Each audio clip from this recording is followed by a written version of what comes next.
Bienvenidos a un nuevo programa de Zona Golf Televisión, en el 2 de la Televisión Canaria. Como todas las semanas podréis disfrutar de los consejos técnicos de Pancho, de mi sección de material y de lo mejor de los circuitos internacionales. Pero antes de empezar el programa de esta semana, me gustaría recordar que las principales escuelas de golf pues de las islas comienzan su temporada en este mes de octubre. Para aquellos niños o padres que quieran que sus niños comiencen a jugar al golf, recordar que a partir de los 6 años las principales escuelas, es decir, por ejemplo, en las Islas Canarias sería este Real Club de Golf de Las Palmas donde estamos, el Cortijo Club de Campo o bien las Palmeras Golf, inician sus cursillos de sábado tanto abiertos para socios como para no socios. Por lo tanto, es un buen momento si quieres que tu hijo empiece a jugar al golf para apuntarlos. Comienza Zona Golf Televisión.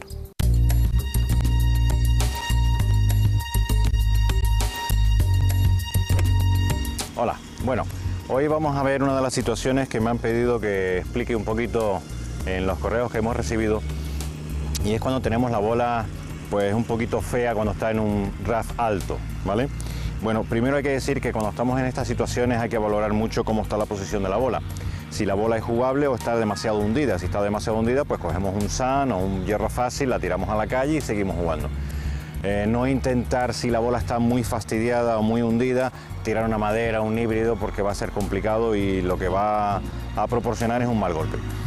Como ven, la bola está bastante hundida. Bueno, lo primero que tienen que intentar hacer aquí, como siempre, es la colocación del cuerpo.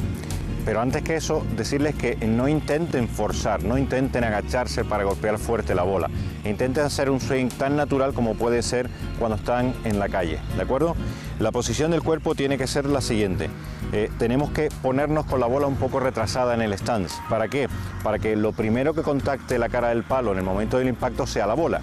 Si por el contrario lo dejamos en el centro, un poco hacia el pie izquierdo, la cara del palo va a coger antes la hierba y la cara del palo se va a cerrar, con lo cual nos va a proporcionar un golpe hacia la izquierda. Esto es muy común que no se sepa o que se sepa, pero que siempre se nos olvide y los golpes los fallemos mucho a la izquierda. Recuerden, bola más cerca del pie derecho, un poco de peso al pie izquierdo para verticalizar, para coger la menos hierba posible a la hora del momento del impacto y abrir un poquito la cara del palo, ¿vale? O sea, vamos a apuntar un poco hacia la derecha, no abrir, que es ponerle grados, pero sí apuntar un poquito hacia la derecha con la cara del palo, ¿vale? Justamente para compensar si coge un poco de hierba en el momento del impacto, ¿de acuerdo? Hagan un swing fluido, nada de violencia, ¿eh? Carguen un poquito de peso en el pie izquierdo, la bola cerca del pie derecho, abrimos un poquito, apuntamos hacia la derecha con la cara del palo y nos disponemos a dar el golpe. Un golpe fluido, ¿de acuerdo? Sin mucha violencia, a lo que nos dé el palo.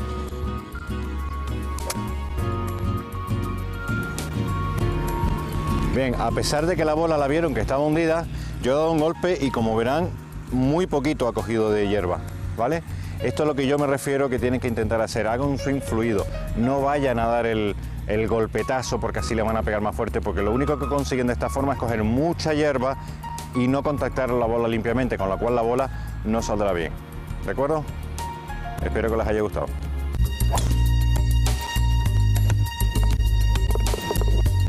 Y esta semana en Zona Golf Televisión nos traemos en la zona o en la sección reservada para el circuito europeo el Bankia Madrid Masters, que tuvo lugar en el Encín Golf Hotel en Alcalá de Henares, un campo que hace escasamente unos meses inauguraba Esperanza Aguirre. Recordar que es un campo público, aunque realizado con dinero privado, que es el que tiene la concesión para los próximos años, y con el que comparte una cosa con un campo canario los que tenemos, que es el diseñador, comparte diseñador con Anfitauro Golf.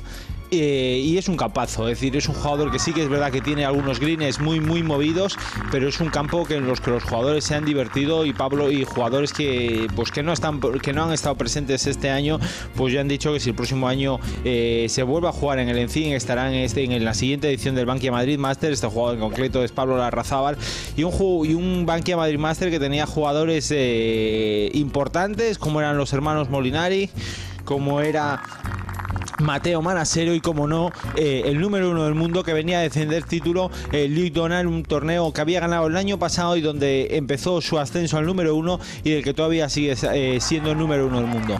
Un número 1 del mundo que lo vimos más errático que costumbre, le vimos tripatear, le vimos fallar approach, pero un campeonato que realmente tuvo a los españoles muy alto en la clasificación, quizás con sorpresa. Sorprende y se agradece mucho que González Fernando Castaño vuelva a estar ahí arriba. Digo que sorprende porque normalmente cuando un jugador es el que organiza el torneo es complicado, pues debido a todos los requisitos de organización, de atender a jugadores y todo.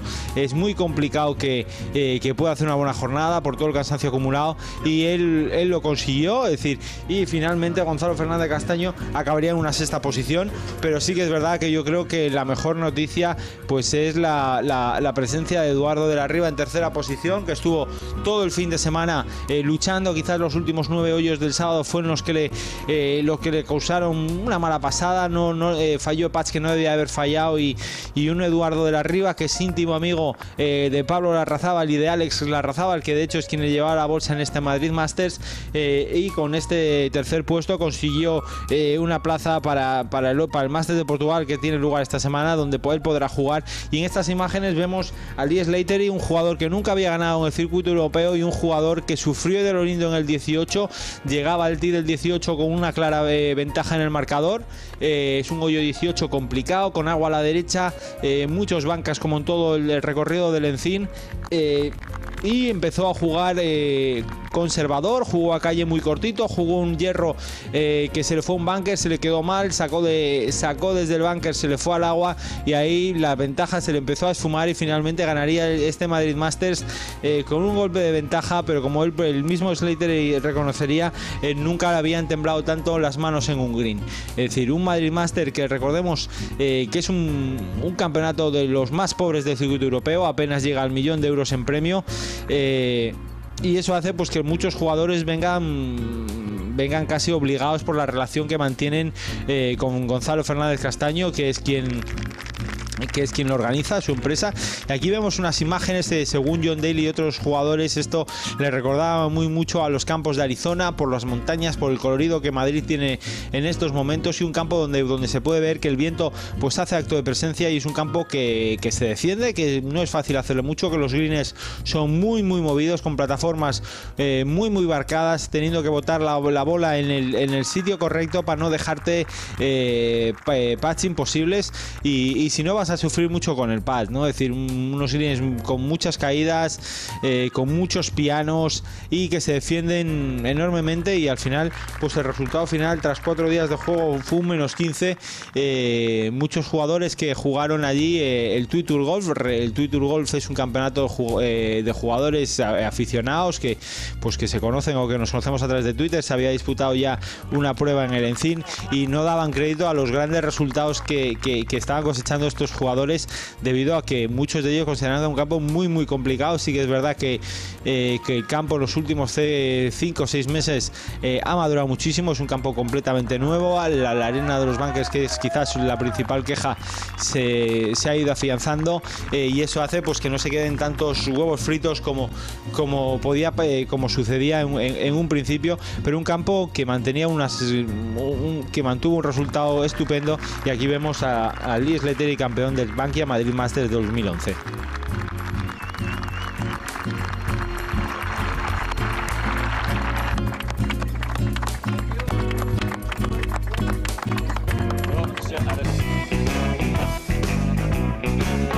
Esta semana en la sección de material de Zona Golf Televisión vamos a hablar del libro de reglas del golf. Como todos sabéis, las reglas de golf para Europa dependen de Royal Ancient y en Estados Unidos de la USGA. Cada X años, por ejemplo, este libro es del 2008 y tiene un periodo de validez hasta el 2011, y a partir de ahí se tendrá una revisión. El libro de reglas en particular, este de bolsillo o de bolsa de golf, es el que normalmente yo llevo en en mi bolsa de golf para resolver cualquier duda que tenemos sobre un dopaje, sobre un alivio o sobre una situación determinada. Es verdad que las reglas de golf son complejas, sobre todo las reglas y sus múltiples decisiones, que es imposible saberse de memoria, pero siempre es muy bueno tener en el campo el libro de reglas a mano para poder consultarlas. Además, yo también siempre recomiendo en la sección de reglas de la Real Federación Española de Golf, en el apartado de reglas, situaciones determinadas que nos ponen, que nos las explican, y poco a poco ir entendiendo el funcionamiento de cada una de las reglas. Además, para aquellos que no tengáis problemas a la hora de leer en inglés, también os recomiendo una página, barryroach.com, en la que este árbitro nos va a ir poniendo en su newsletter, que nos envía nuestro mail semanalmente, situaciones particulares que nos podemos encontrar en el campo de juego, con sus preguntas y con su correspondiente respuesta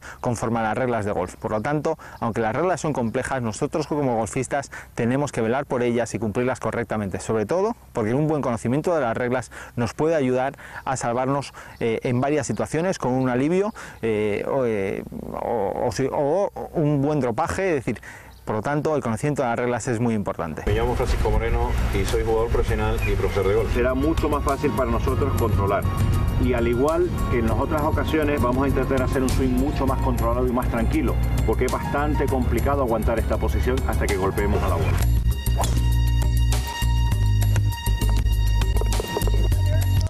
Y esta semana os traemos el Fry's Open en el PGA Tour, con la noticia de la vuelta a la competición de Tiger Woods, un Tiger Woods que estrenaba relación con Joe LaCava, su caddy.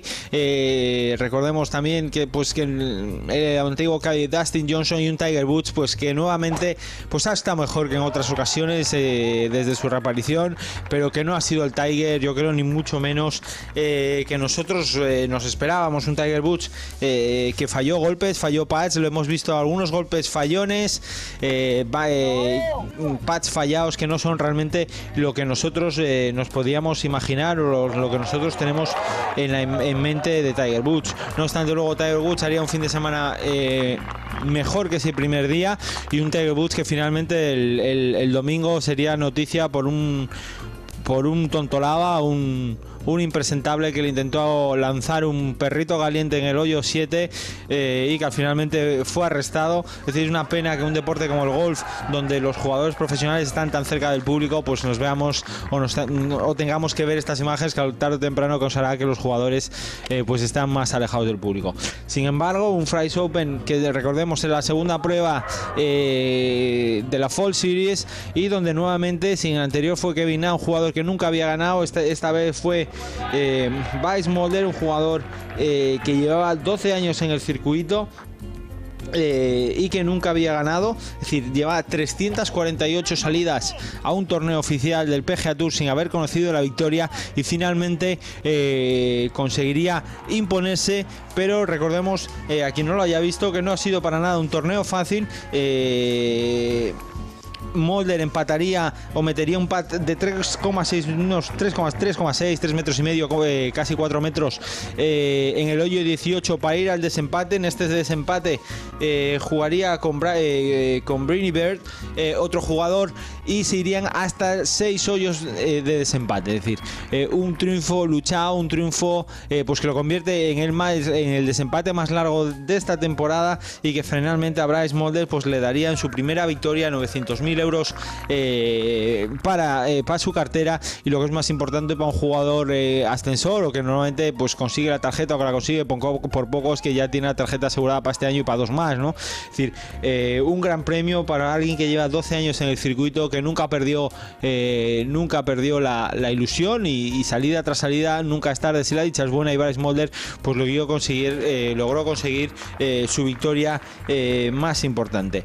Pero recordamos que aquí la noticia estaba en la vuelta de Tiger Woods, un Tiger Woods que lo vimos fallón, que recordemos tenía muchos ojos puestos en estas vueltas tras la elección de Fred Couples para President's Cup, habiendo jugadores que habían ganado un grande esta temporada y que no habían sido elegidos, y un Tiger Woods que yo creo que ha dejado muchas incógnitas sin resolver. Es decir, no ha sido un Tiger Woods dominador, no ha sido un Tiger Woods que haya jugado fácil, ha tenido fallos fallos con el pad, fallos con los approach, es decir, y un Tiger Woods pues que tendrá todavía que decidir, que demostrar mucho y para poder volver al nivel en el que estamos, ¿no? Es decir, aquí vemos a Ernie Els, que también estuvo muy activo y que tenía hasta la última jornada, tuvo bastantes oportunidades de llevarse la victoria, aunque finalmente no lo conseguiría. Aquí se dejaría este espectacular madera para conseguir un eagle, y finalmente pues Ernie Els acabaría en quinta posición con 270 golpes, y un Ernie Els que con el transcurso de los años sigue teniendo unos de esos swings que a mí por lo menos me maravillan por su ritmo, por su facilidad, ¿no? De ahí el nombre de Big Easy. Un Paul Casey que vemos en imágenes, que recordamos que a día de hoy todavía no tenía la tarjeta conseguida, ha tenido una muy mala temporada, ha tenido problemas y al final ha conseguido un top 10, pues que le da puntos, que le da dinerito para mantener la tarjeta, aunque probablemente tenga que jugar algo más aquí, algo más de la Fall Series para asegurarla, ¿no? Ninguno de estos jugadores pues la tiene asegurada. Recordemos que casi siempre la Fall Series la juegan aquellos jugadores que están a puntito de perder la tarjeta. Aquí vemos el incidente del perrito caliente, pues ya la verdad es que no lo puedo entender, es decir, no puedo entender su acto, es decir, no puedo entender, sobre todo empezó gritando mucho antes y muy lejos, es decir, arrojar un perrito caliente. Lo mejor eran las noticias del presidente de la asociación de perritos calientes, que decían que los perritos calientes eran para divertirse, para tomar en familia y no para convertirlos en armas arrojadizas.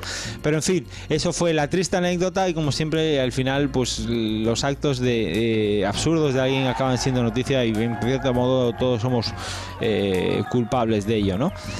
Recordemos que Bryce Mulder 6 hoyos en el playoff, que se dice pronto, es decir, y al final pues conseguiría esa primera victoria. Aquí vemos a Bryony Bird, que luchaba por conseguir también, juraría que era su primera victoria, y vemos cómo el pad fue fundamental en el pad, que al final el pad era a este nivel.